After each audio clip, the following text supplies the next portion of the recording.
and welcome to the third lecture of Global Navigation Satellite Systems and its applications. And in today's discussion, we are going to continue how position is determined by GNSS. So this is basically part 2. Now we will be going in more detail how the position is determined. First, let's look this figure here, and what we are seeing that there are different colored circles are there, and as you know that GNSS systems are ranging systems. So we can use that range or distance between satellite and the receiver as a radius of a, here is a circle, but in next few slides I will be showing through spheres as well. So these circles can be drawn, and where suppose there is a initially if there is a one satellite from which the receiver is receiving signals, then what we can do best to know the distance from the receiver and the satellite. But as we start getting signals from more satellites, then these circles or ultimately imaginary spheres are constructed using the range as a radius, and then after 3 satellite signals we start getting positions. So this is what it is demonstrated here, that if we see this blue circle here, then in the center is the satellite, this one, and then this is the radius and a circle is drawn here. Then we take another satellite here, and whose center is assuming the center is here, the circle is drawn. Another one, this third one is here, and then the red circle is drawn. And as you can see that the 3 circles here are intersecting at one point, and that is the position estimation of the receiver. So once we get the signal from one satellite, we get the first distance.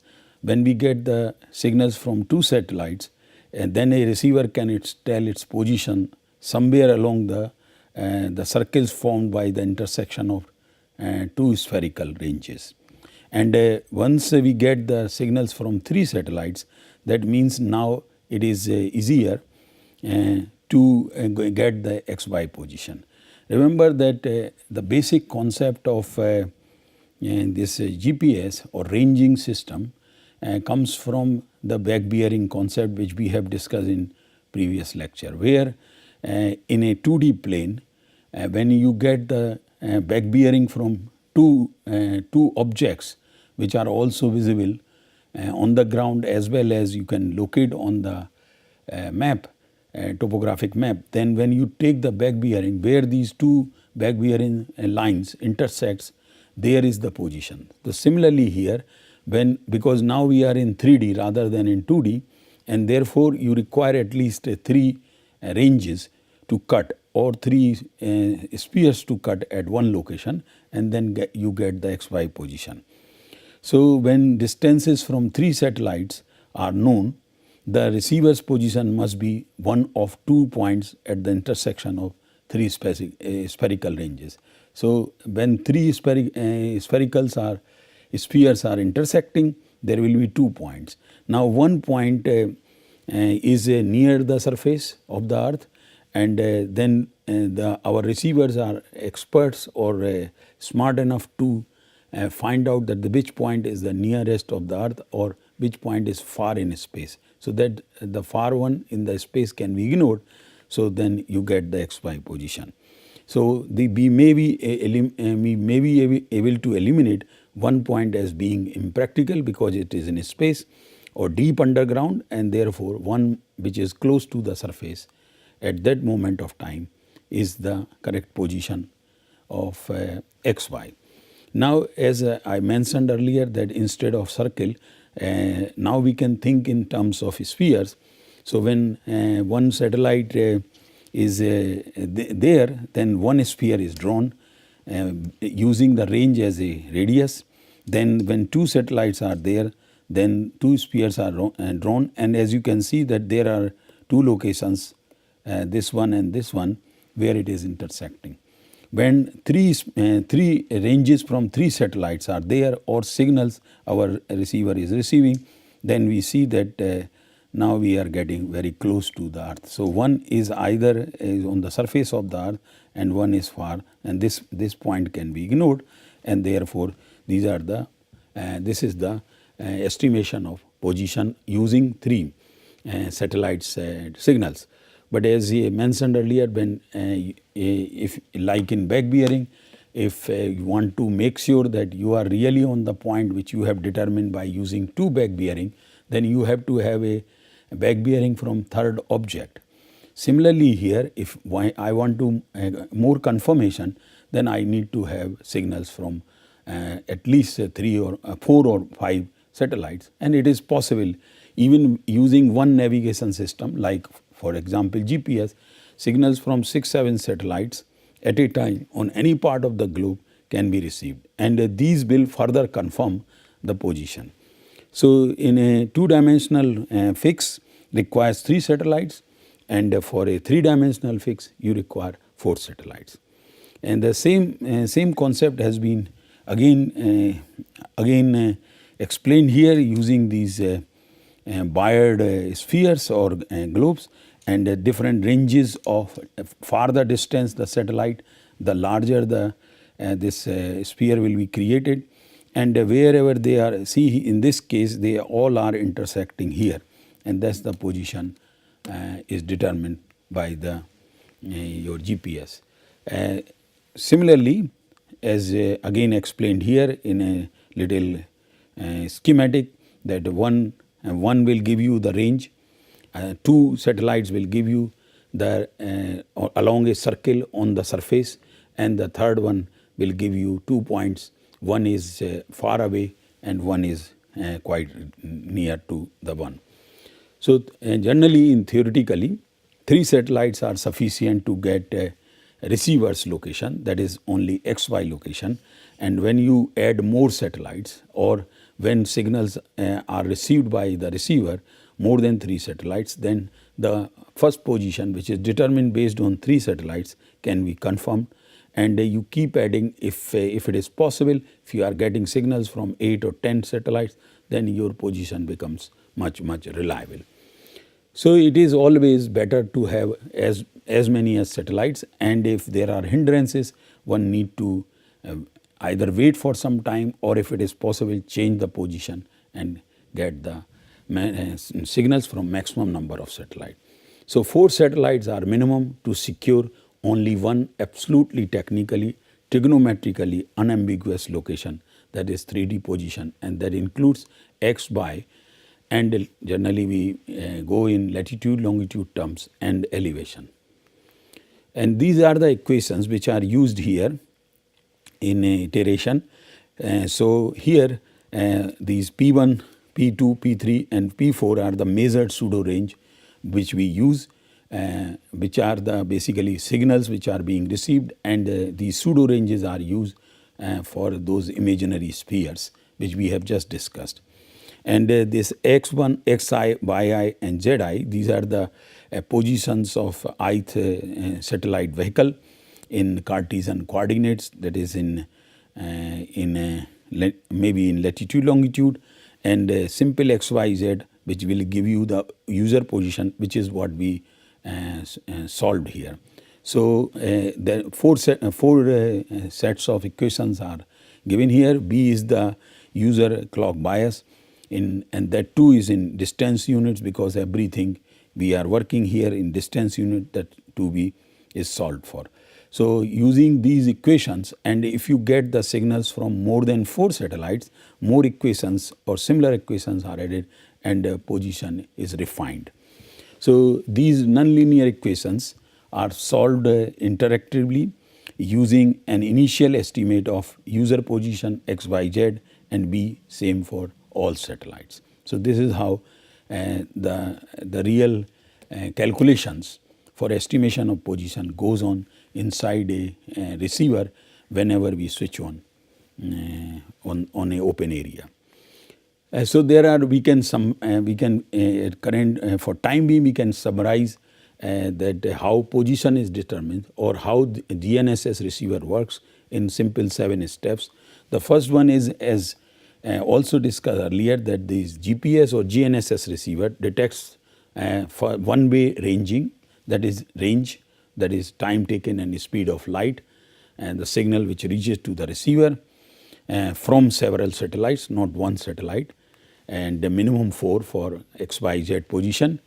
And each transmission is time tagged, as also discussed earlier, that when a signal is dispatched, then it is time and every date stamped signal which is transmitted from satellite towards the earth, and then each transmission contains the satellite position.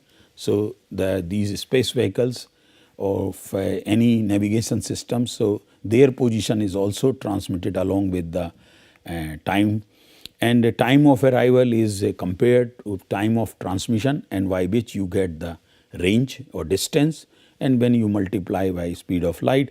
So this delta t is multiplied by speed of light to obtain the range, and then each range puts the user on a sphere about the satellite. So these imaginary spheres which we have just discussed, and this range is used as a radius to to understand these concept of spheres which are intersecting, and finally intersecting several of these spheres yields a receiver position.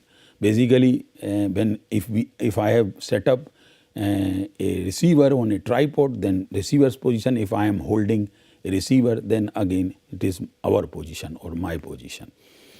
Now, as you know that the very important factor for GNSS to function and or GPS to function is the time. And now for a few minutes we will be discussing basically how time is important here, because because the GPS was the first which was developed, and therefore there has to be some reference time. And in case of GPS, the reference time was 6 January 1980 at 00 hours.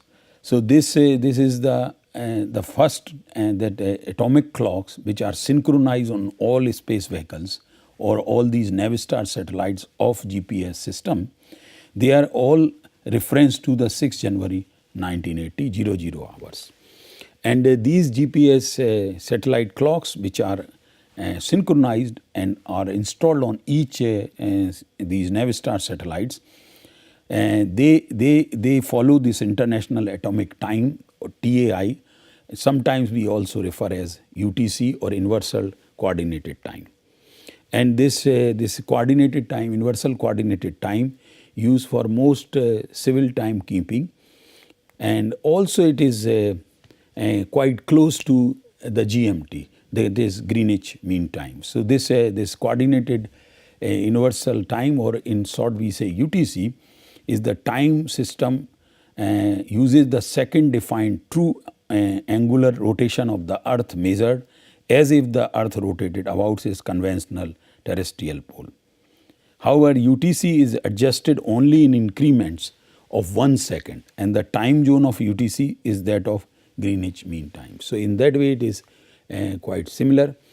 And GPS time, that is your International Atomic Clock, plus 13 seconds as leap seconds were there, and since the 6 January 1980, and this GPS time drifts ahead of UTC as later is held leap seconds to accommodate earth slowing, because you may be knowing that the rotation of the earth is also slowing down, so that adjustment has to be done, and therefore this is adjusted there.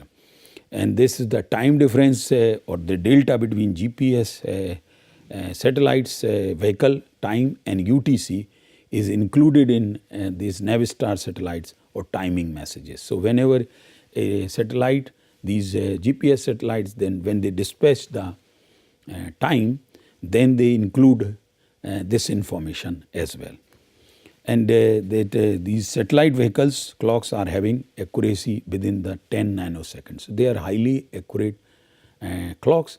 As you know that one of the not only GPS or these GNSS systems are being used for position determination, but nowadays they are also used to calibrate the timing, because this is the standard which is available globally 24 hours.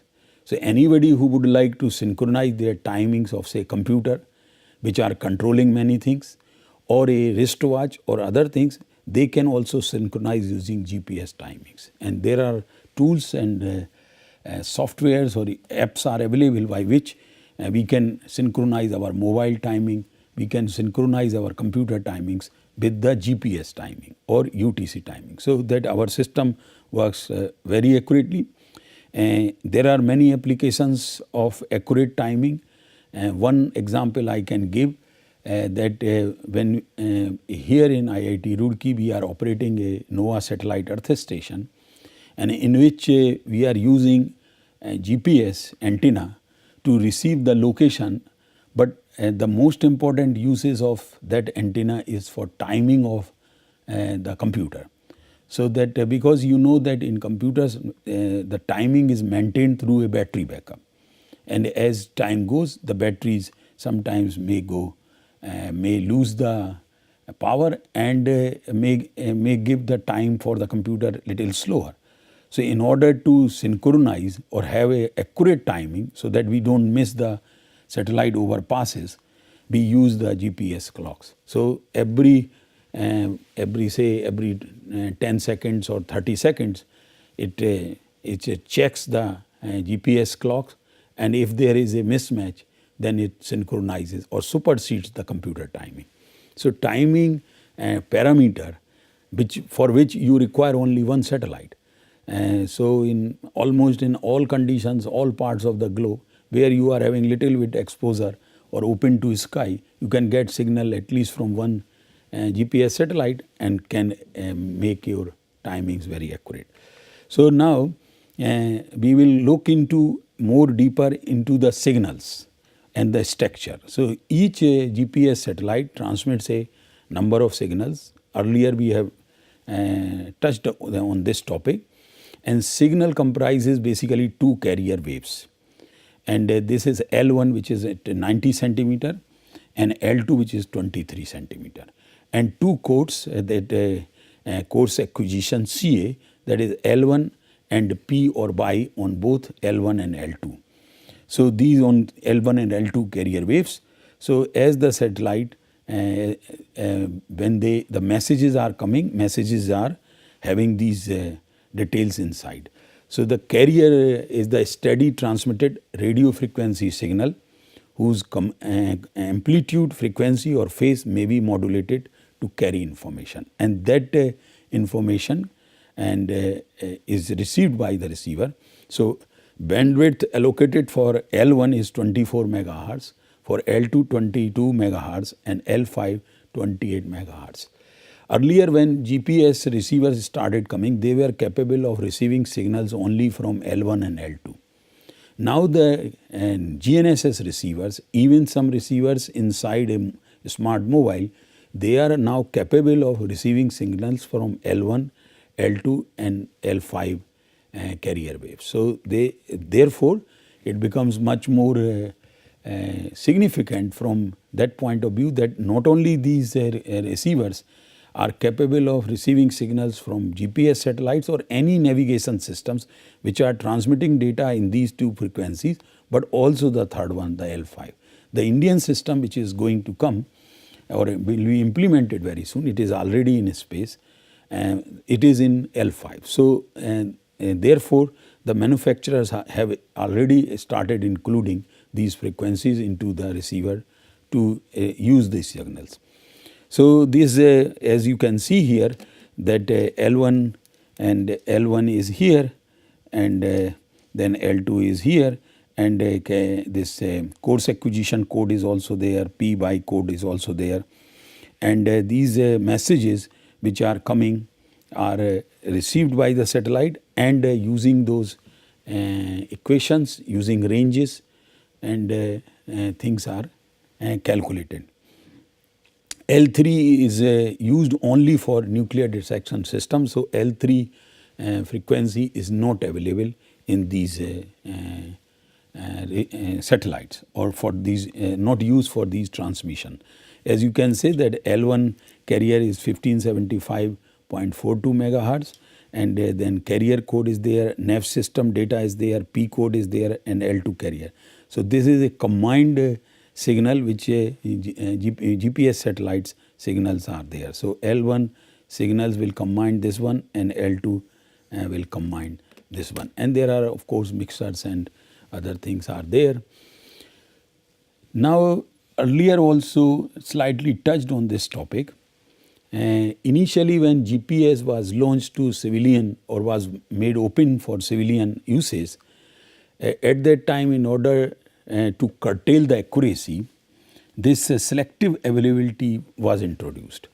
That means that for defense people of US defense people, they had the capability of receiving more accurate signals as compared to the civilian. And civilians, for civilians this selective availability was introduced, and this was not regular.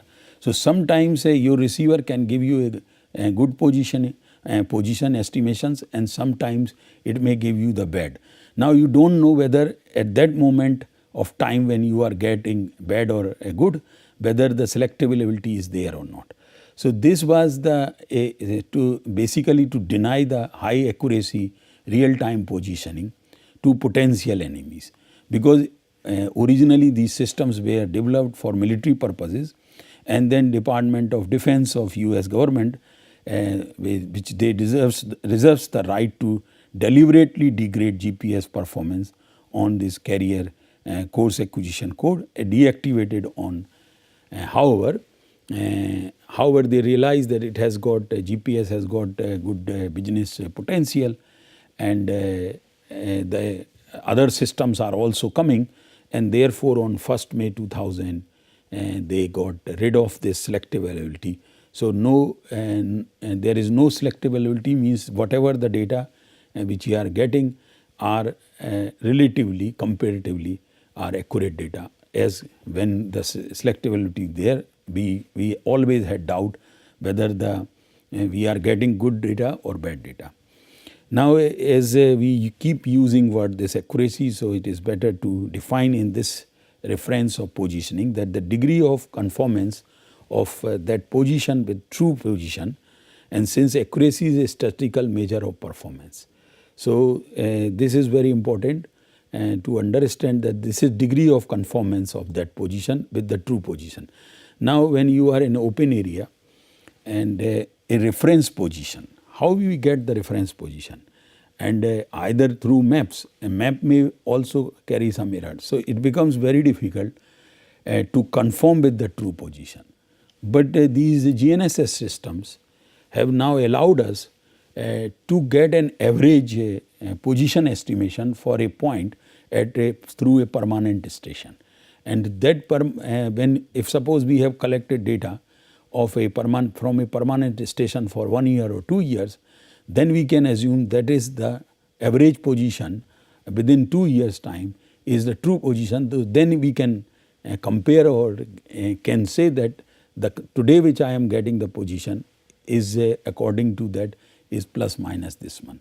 So average of many years data or many weeks data, many months data can become for some cases a true position. Otherwise it is very difficult to get this one. So this CA code carries what it carries.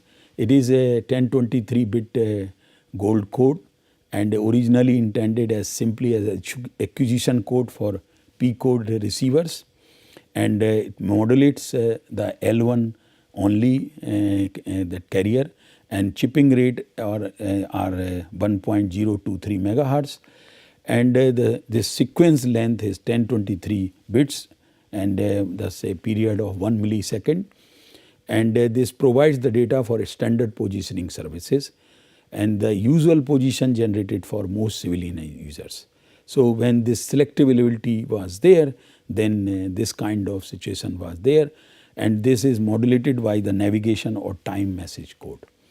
And this course acquisition code, which is a pseudo random string of bits that is used primarily by commercial GNSS receivers to determine the range to the transmitting GNSS satellites.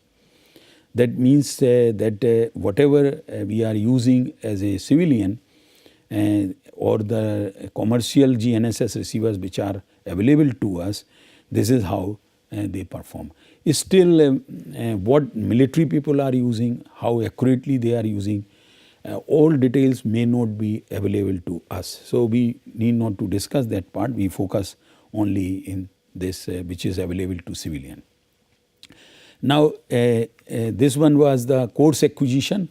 Now, it is a precise code generally encrypted as mentioned because of selective availability it was encrypted, then requires a special chips to decode and modulates both L1 and L2 frequency and also modulated by NAV time and these satellites time data message, and chipping rate is 10.23 and 10 times faster than CA code, ensuring improved time measurement. Because in order to degrade the data or accuracy through that selective availability, this this one was not available there, and therefore the timing signals were also slow in that sense.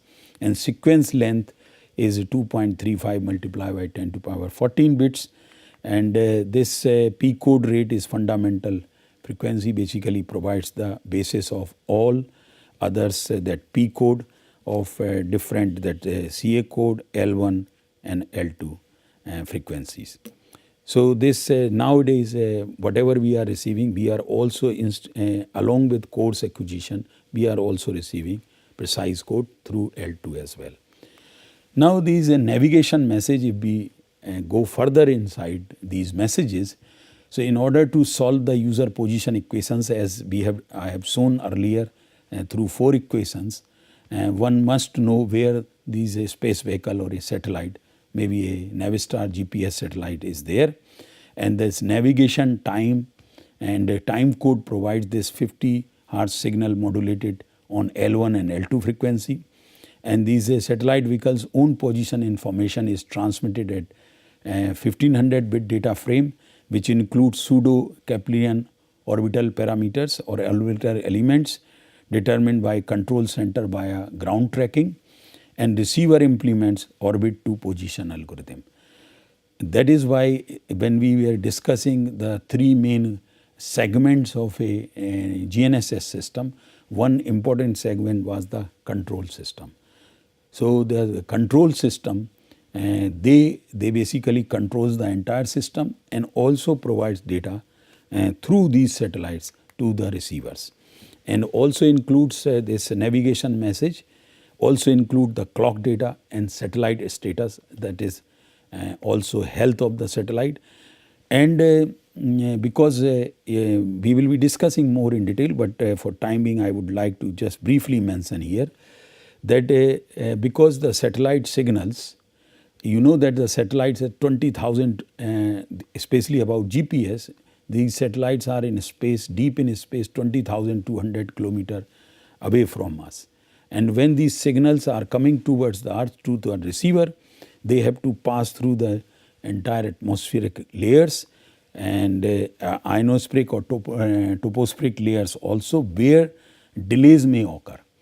And current information may not be there, so therefore some corrections through models, some standard corrections are also applied to this navigation message before it is reached to the receiver. So, this thing is also important as a part of navigation message, and this International Telecommunication Union ITU has reserved this 1559 to this 1610 megahertz band for satellite based navigation through World Radio Communication Conference held every 3 years. Because these different frequencies, radio frequencies which are available in the electromagnetic spectrum, the part of these radio frequencies are reserved for different purposes. Like for example, here 1559 to 1610 megahertz are reserved for navigation satellites. Similarly, different frequencies 1675 and so, they are reserved for meteorological satellite. And these frequencies, there are no constraint. That means that direct broadcasting can happen without any legal problems and other things. So similarly here for navigation message or navigation satellites, this frequency band is available for all types of GNSS systems. And this GPS, mainly we are discussing currently GPS, but in later lectures we will be discussing other systems as well. And sometimes we will be in between, we will be comparing with GPS with other like GLONASS and Galileo and other systems also. So GPS bands, this through US Federal Communication, they use 1215 to 1240 megahertz, 1559 to 1610 megahertz, and this L5 frequency uses 1164 to 1188 megahertz. So 3 frequencies are being used here, L1, L2 and L5. Now there is a concept which is called almanac, and this is also involved in case of navigation systems, that in addition to its own navigation data or navigation matches which we have just discussed, each space vehicle also broadcasts information about the other space vehicles. Because remember that when we started discussing about say GPS, we said there is a constellation, and these constellation of that means network of satellites in a space orbiting around the earth. So each says it is better always that each satellite knows the information about the other satellites. So this is called almanac, and this helps to get position very quickly. So that information is also required. So this is in a reduced accuracy format, this is transmitted, known as almanac, and this permits receiver to predict from a cold start where to look for space vehicles when powered up. This is very important here, because in the earlier systems this almanac was required to feed before, means some estimates about the position was to given to the receiver that probably you are in this location. But nowadays things have improved, and therefore when you, after a very long time, when you switch on any receiver, it takes lot of time to get the position in terms of latitude, longitude. But if you regularly use, then it doesn't take long time, because the receiver remembers the previous position, and once you switch on, it tries to locate the satellites based on the previous position. And if there is not much change in the previous position, then the current position comes very quickly through these receivers, because this is all done through this almanac. So this permits receiver to predict from the cold start, because a cold start means after a very long time, or suppose you have bought a receiver in America and now you have started using in India. So it takes time, because where to look for these space vehicles once you switch on. So that is why it is there, and once you have used it, saved some position, in future within say within India or some part of India, then it won't take much time. So GPS orbits are so predictable, and almanac may be valid for months together. And this almanac data is large, that is 12.5 minutes to transfer in entirely. That is why it is said, I have just mentioned, that initially if you have bought a new receiver which might have been tested say in China or US, and when you start using in India, give some time initially. And once you have used, then receiver will get the almanac, and then in future it will not be a problem. So almanac data basically is a set of data which is downloaded from each satellite over the course of 12.5 minutes. And it contains orbital parameters, approximation for all satellites, GNSS to universal standard time, conversion parameters, and single frequency ionospheric model parameters. Because this delay which might be occurring between the satellite signals which coming from satellite space vehicle towards the earth, that model parameters are also there along within the almanac data. So initially give some time to get the accurate position, and later on then it's not a big issue. Now, structure of if we start looking the structure of this navigation data which is received by the receiver, it is divided in 3 data blocks. As you can see, the data block 1, 2 and 3. That data, the first one, data block appears in the first subframe, and this is a frame and contains the clock coefficient or biased. And then the second data block which appears in this second block or subframes, and this contains all necessary parameters for the computation of satellite coordinates. And this third data block appears in the fourth and fifth here, fourth and fifth subframes, and contains the almanac data which we have just discussed with clock and ephemeris parameters for all available satellites of GPS, or we may call as GNSS systems. So, most of these later systems which we have developed, the concept they are using of basically GPS for the data transmission. As we can say that the range determination from the code observation. So, received code from the satellite and then generated code from the receiver, and then distance.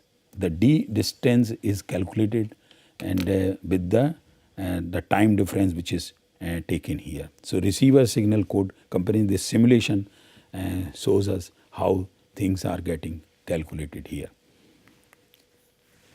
Now, this pseudo ranges, that is code is there. So, each satellite sends a unique signal, unique in sense because each satellite is having its own ID. So, each signal becomes unique, it is having own time, position and other things. So, unique signal which repeats itself every millisecond. Every millisecond a new signal is coming, and the frequency you can set, whether you want every millisecond, every second or 5 seconds, that can be set through a good receiver. Receiver compares self-generated signals with the received signals, and then from the time difference delta t, a range observation can be determined. And this receiver clock needs to be synchronized with the satellite clock. So, that initially done in a very few seconds. So, this velocity into the this time taken will give you the distance. Now, this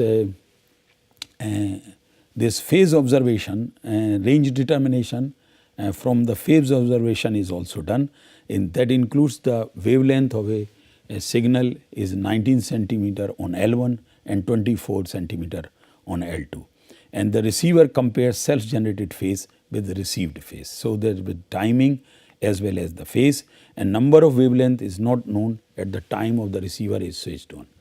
So, it takes some time, and that is the we call as the carrier phase ambiguity, and this ambiguity is the number of integer carrier phase cycles between the user and the satellite at start of tracking. When you switch on a receiver, sometimes ambiguity for short. If, as I have mentioned, that if you are regularly using your receiver, then this time for tracking is very short. Quickly you get a very accurate position. And as long as you track the satellite, the change in distance can be observed. That means if I keep switching, I leave my this receiver switched on, then I can track my position if I am changing the position.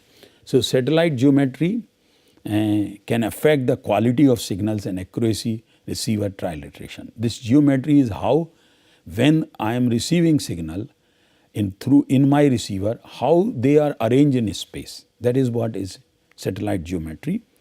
So, this positional dilution of precision, or in short we say PDOP, which reflects the each satellite position relative to other satellites being accessed by the receiver. And we will see in detail how it is important for determination of accurate position. So, PDOP can be used as an indicator of quality of receivers triangulated position, and this is usually up for GPS receiver to pick satellites which provide the best position trilateration. So, this also one more important parameter which is set in receivers, we can change it though, but generally it is set that is the satellite mask angle from the horizon. So whether if you keep a 0 mask angle, that means that it will have the reflected signals. And if we give some higher values like 5 degree or 10 degree above the horizon, then it will cut few satellite signals. So that because of this mask angle we have to keep, because near the surface of the earth you are having atmospheric refraction which is more greater at angles which are very low or near the horizon, and if we go higher then this refraction reduces. But by that time you will reduce the sky for your receiver to receive the signals from different satellites. So this is basically a trade-off between mask angle and atmospheric refraction. And the setting high mask angle, that means if I cut the signals, say instead of 5 degree, if I cut for 20 degree, then I leave with limited sky, and therefore in order to decrease the atmospheric refraction, but then the number of satellites which would be available for position determination would be very few. As you can see here, that if this is the receiver and this the angle is set here, say 15, this is the mask angle. So these satellites, but if I change the mask angle to say 45 degree or 50 degree, then I will be missing the satellites which are at low elevations with that location. So mask angle, too high mask angle may not be very beneficial. So 5 degree, 10 degree is more than sufficient, which will also avoid if there are buildings, forest or other things, and the remaining part, that means if we set for 15 degree, then 30 degree is lost. So 150 degree sky above a receiver is available. Now there is also instead of position dilution of precision, now we are dilution of precision, that is DOP, the satellite geometry can affect the quality of signals, as we have mentioned, accuracy of receiver trilateration, and DOP is an indicator of a geometrical strength of the satellite. Now there are different these GDOP or PDOP are there, that one is the GDOP, that is geometrical dilution of precision, which includes the lat long, elevation and time. PDOP is the positional dilution of precision, and then which includes lat long and elevation, not time. And HDOP is the horizontal dilution of precision, includes lat long, not elevation. And then VDOP, which is mainly for vertical or elevation, which includes the elevation. So we have to strike a balance so that we get a more precise location, and whatever the setting is required, mask angle and other things. So if this generally the receiver will predict what is, will tell at that moment when you are getting a position, it will same time will also tell the DOP, how DOP is there, that is dilution of precision. So if you are getting DOP values between 1 to 3, we consider as a very good, but if you are getting more than 6, then our position may not be very accurate. And in between good and fair positions or DOPs are there, so that one has to take care. Now as shown here with few more figures I will be showing, that if I am here at this location and only satellites from one directions are available and I am not getting signals from other directions, then we consider as a poor DOP, dilution of precision. But if satellites from different part of the sky are available, that means I am getting signals from this one, I am getting signals from this one, I am also getting signal from this, then I am getting good geometric dilution of precision, and therefore my position estimation, elevation, time is going to be much better than compared to having poor this GDOP. So if generally in good receivers, the software inside these receivers, even in your smart mobiles, if you are having a appropriate app, then you can also see a sky plot. So this is the sky plot. Basically this is sky plots, what it is indicating, that A receiver is the apex of the cone, and in space, a cone is formed. The base of the cone is plotted here as a sky plot. So if these are the locations of different satellites. So if the satellites are spread over within this sky plot or within these circles nicely, then we say that I am having a good GDOP, dilution of precision. But if they are located only say inside this one and not spread throughout this sky plot, then I am having poor satellite geometry.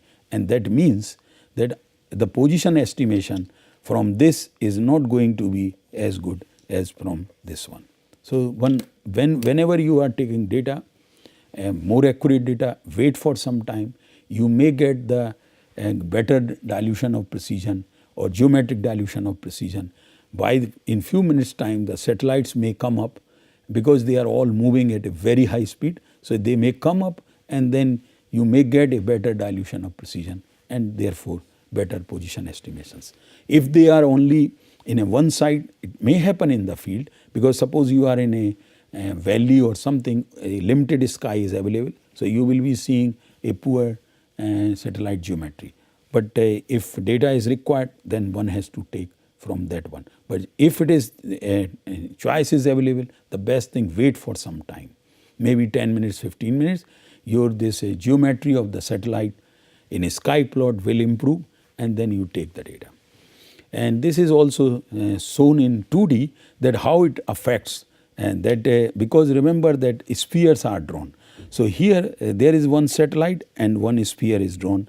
There is another satellite and then a sphere is drawn for this. So if they are spread far, then this the position which is being estimated will have a sharp point, like in case of back bearing. But if you are having two close satellites, then this red part, that is the estimation of position, is a big area. So that means the receiver might be anywhere within this red area. But in case of if geometry is good, then receiver is only restricted in a small area. That means we are getting a good position here. Now this more important here, there are comparisons of three GNSS systems are shown here, the GPS, GLONASS and Galileo. Galileo is not really global, it is regional, but anyway, and all details are there, but the main what we want to focus here in the anti-spoofing, that is in GPS it is there, but in GLONASS and Galileo it is not there. So this is basically anti-spoofing is denial of P code, that is precision code, by the control segment. Three segments are there, remember, and that is a space segment, control segment and user segment. So control segment, they are the controllers of these navigation system. So in case of GPS, this because through this anti-spoofing, they deny this P code, that is precision code, and that also called anti-spoofing, and it is normally replaced by a encrypted bytecode. And then encryptions are added, so you cannot rely, because remember this thing, all these navigation systems which have been developed by different countries or union of countries, all are for military purposes. So they are keeping the accuracy part under their control. Now these services, as we have touched little bit, that through GPS we get the standard positioning services, we get this precise positioning services for army people. For GLONASS we get these standard positioning service which is called HPS, and also high precision services SPS, which is Russian system. Now Galileo, which is European system, it is open source, so no restrictions are there, and the safety of life SOL for in case of emergencies, and this safety of life SOL services are also available.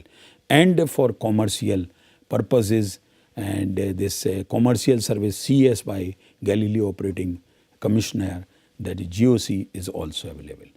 So and public regulated services there are there, which may be used by European police or anti-fraud offices, they use. So different navigation systems are providing different services for different people for different purposes.